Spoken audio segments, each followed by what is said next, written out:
Bonjour. Aujourd'hui, nous sommes dans l'Évangile de Marc, chapitre 8, où les disciples nous enseignent la très grande différence entre l'expérience et la maturité.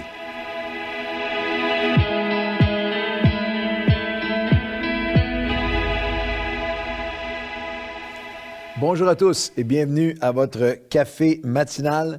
Nous sommes dans l'Évangile de Marc, le 8e chapitre. Bienvenue à vous tous. Saviez-vous, si vous joignez à nous pour une première fois ou juste quelques fois, vous avez pris un café matinal avec nous, quelques fois seulement, saviez-vous que nous sommes présentement dans un voyage extraordinaire, un pèlerinage extraordinaire ensemble dans la parole de Dieu, dans les évangiles, que nous bâtissons ensemble, nous vivons ensemble, nous bâtissons ensemble un dévotionnel en ligne qui est assez unique. En francophonie, en effet, nous allons chapitre par chapitre et déjà, vous pouvez aller à travers notre page Facebook ou vous pouvez aller sur notre chaîne YouTube et vous allez trouver l'Évangile de Matthieu 1 à 28, un café matinal par chapitre et aussi Marc chapitre 1 à 7 qui est là et on va traverser les évangiles ensemble. Alors, il y a maintenant plusieurs milliers, joignez-vous à nous, plusieurs milliers de chrétiens à travers la francophonie, que ce soit sur notre chaîne YouTube, sur notre page Facebook, sur EMCI maintenant, et aussi, bienvenue à tous ceux qui suivent les cafés matinaux sur On est ensemble. Et aujourd'hui, nous avons un moment qui est assez révélateur dans Marc chapitre 8 que j'ai intitulé « C'est les disciples qui nous donnent une leçon et nous apprennent à connaître la différence entre l'expérience et la maturité. » Nous avons tous déjà entendu le dicton « l'expérience est le meilleur enseignant » ou « l'expérience est le meilleur professeur ». Eh bien, j'aimerais vous dire que ce n'est pas vrai.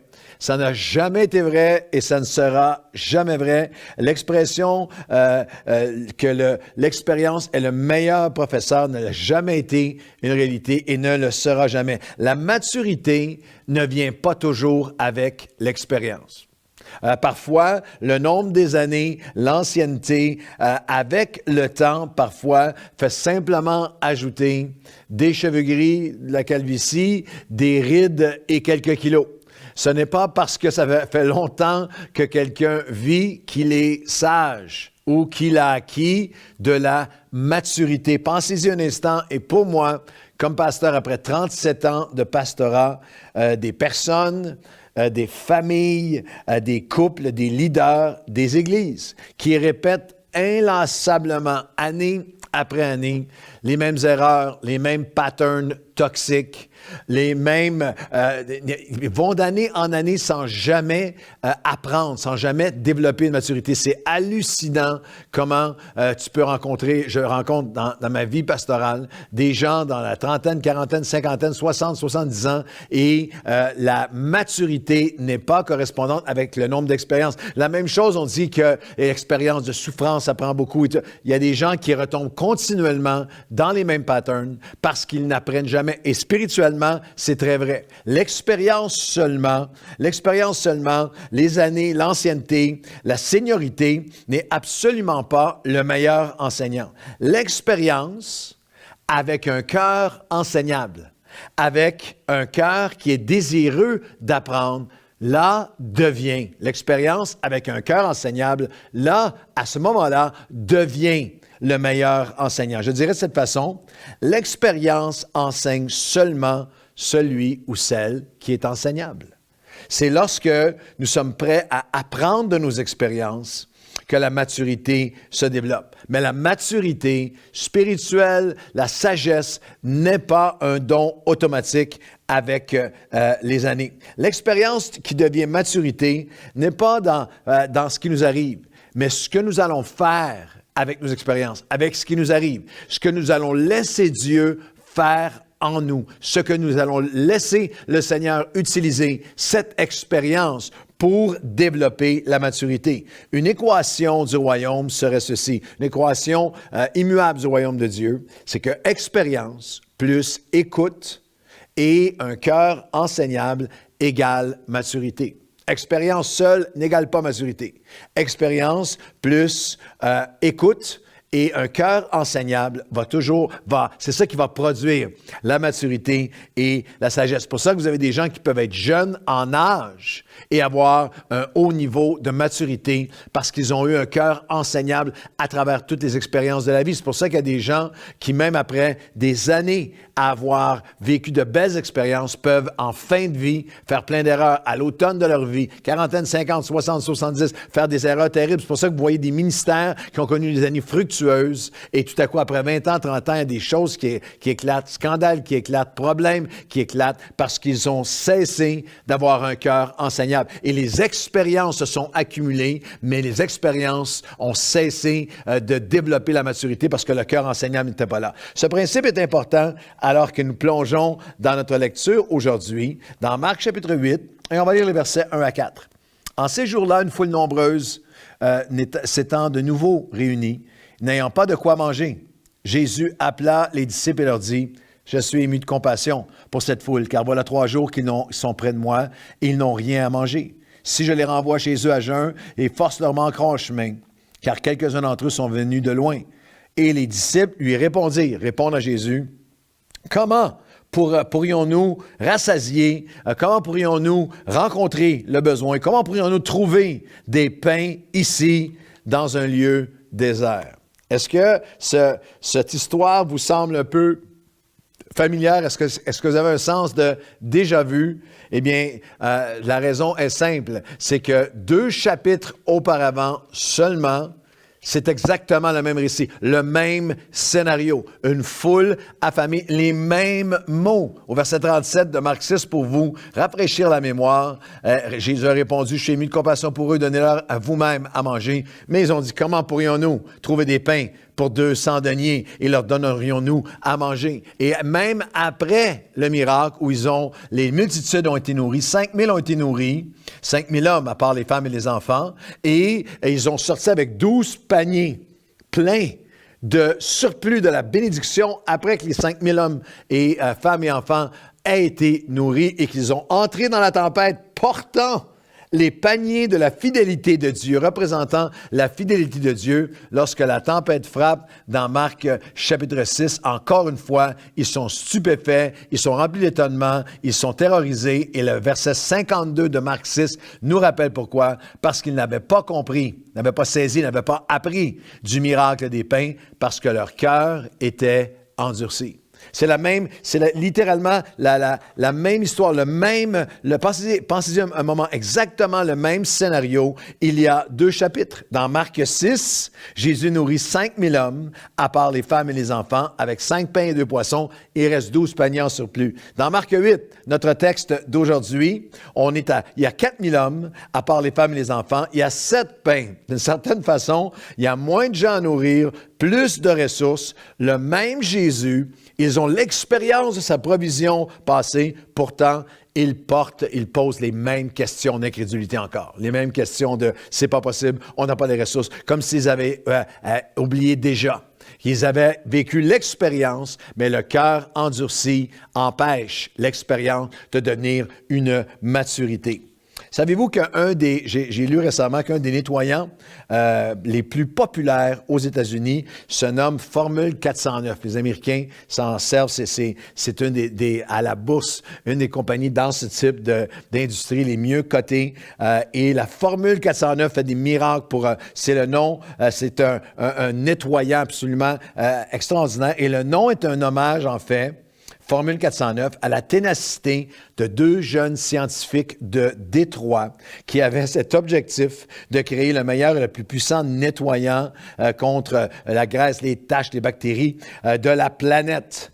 Et d'expérience en expérience, sur plusieurs années, ils ont fait une formule, la formule 1 de leur nettoyant, la formule 2, d'expérience en expérience. Et ce n'est pas après la formule 100 ou la formule 200 ou la formule 300 qu'ils ont trouvé, qu'ils ont amené à maturité leur produit. C'est la 409e formule qui a produit la maturité du produit, d'où le nom. Ils ont décidé de le nommer Formule 409 et ça pose une question à toi et à moi.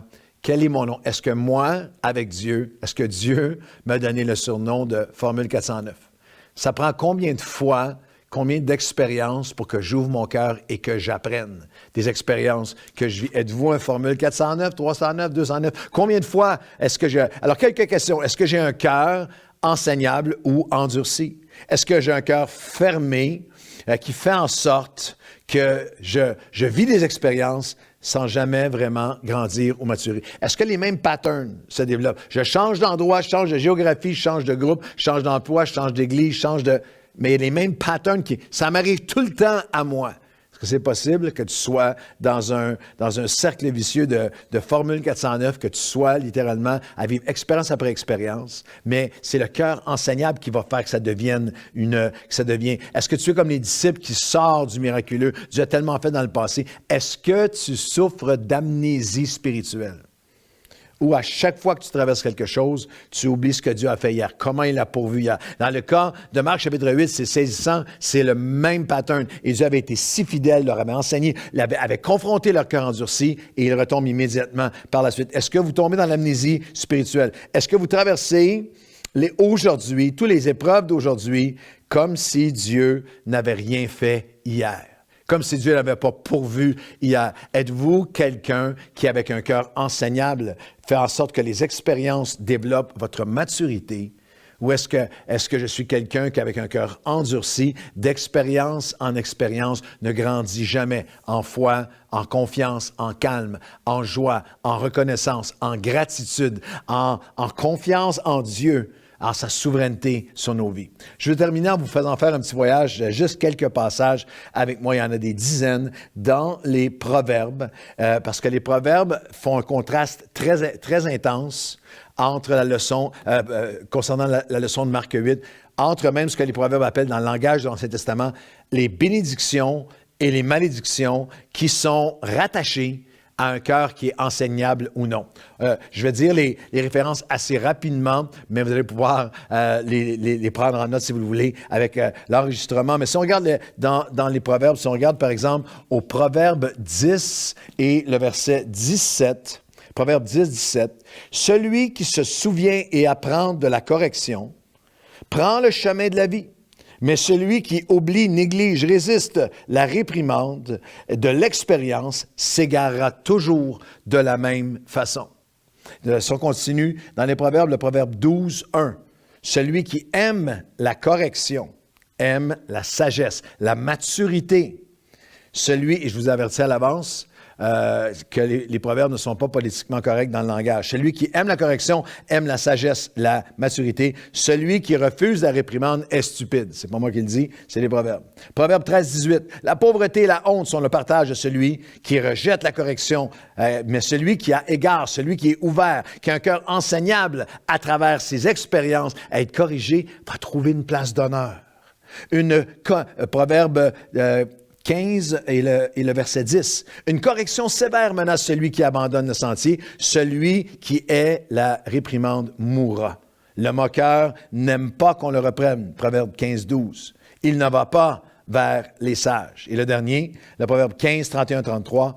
L'oreille attentive aux réprimandes mène à la vie. Celui qui rejette la correction méprise son âme et l'humilité précède la gloire. En d'autres mots, si vous feriez un tableau des proverbes, celui qui refuse d'être corrigé s'égare. Il ne va pas vers les sages, l'autre prend le chemin de la vie. Le cœur qui refuse d'être corrigé est stupide, pauvre, dans la honte, se sent menacé. Celui qui aime la correction est honoré, fait son séjour avec les sages, acquiert l'intelligence et connaîtra la gloire. Alors aujourd'hui, prenez le choix avec moi. Prenez la décision avec moi. Je ne veux pas vivre des chapitres 6 dans ma vie où Dieu agit de manière extraordinaire, mais mon cœur endurci fait que l'expérience se dissipe en fumée et que je vais d'expérience en expérience sans jamais acquérir la maturité. Et tout ça va se jouer avec est-ce que je suis prêt à demander au Seigneur de m'aider à avoir un cœur enseignable devant lui. Seigneur, aujourd'hui, nous voyons deux chemins devant nous. Le chemin de la malédiction, le chemin des expériences qui se répètent et se perpétuent sans jamais développer notre maturité. Nous sommes tous coupables d'avoir été dans nos vies dans un chapitre 6 de Marc où tu as pourvu, où tu nous as émerveillés par ta bonté, ta fidélité, où tu nous as sortis d'une situation où on se sentait sans ressources, à bout de ressources, pour se retrouver 2 chapitres plus loin, 2 mois plus loin, 2 années plus loin, 2 décennies plus loin dans notre vie, avec un combat qui se présente à nous et nos cœurs endurcis fait en sorte que nous oublions, nous négligeons, nous rejetons, nous faisons fi de toute la fidélité, toute l'œuvre, ta bonté, ta provision. Alors aujourd'hui, si mon cœur a été endurci, amène-moi dans un chemin, sonde-moi, ô Dieu, connais mon cœur. Ramène-moi à un cœur enseignable, malléable, qui aime la correction, parce que alors que mon cœur est enseignable devant toi, chaque expérience peut devenir source de développement de ma maturité, de ma sagesse, et toutes choses alors concourront au bien de chacun d'entre nous qui aiment Dieu. Ils sont appelés selon ses desseins. Seigneur, nous ne voulons pas juste vivre des expériences, nous voulons grandir en maturité. Au nom de Jésus, Amen. Bonne journée à tous.